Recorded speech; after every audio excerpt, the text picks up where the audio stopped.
இப்போ பாருங்க நான் மார்க் சுத்த ஆரம்பிச்சிட்டேன், பிரித்து போடுறதுக்கு ஆரம்பிச்சாச்சு.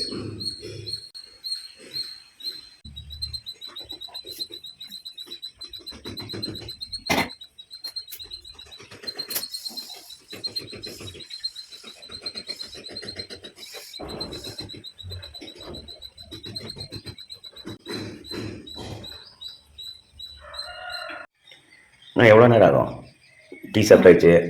டீ சாப்பிட்டு வந்துட்டேன். இன்னும் ஒரு அரை மணி நேரம். பார் பிரிச்சு போட்டு ஒரு அரை மணி நேரம் ஆகும். அப்புறம் சங்கத்தில் ஏற்றுறதுக்கு 1.5 மணி நேரம். இது செஞ்சுட்டு வந்து தான் நான் சமையலே செய்ய ஆரம்பிக்கணும். இதுதாங்க பாருக்கு வந்து பிரிச்சு போடுறதுன்னு வாங்க.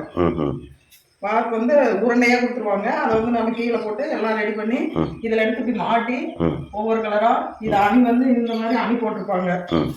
இதை வந்து கரெக்ட் பண்ணி நம்ம எடுத்து இதை அறுத்து இதில் இப்படி வச்சுட்டு அப்புறம் இப்படி ஒவ்வொன்றா எடுத்தோம்னா சிக்கல் இல்லாமல் வந்துடும். நம்ம வந்து கோவணியில் தான் பிரிச்சு போடணும் வார்ப்பு. கோவணியில் பிரிச்சு போட்டால் தான் அது பாட்டுக்கு நம்ம சங்கத்தில் ஏற்றும் போது வரும். இதுக்கு பேர் தான் வார்ப்பு வந்து கோவணியில் பிரிச்சு போடுறது. இது வந்து கோவணியில் பிரிச்சு போடுறது.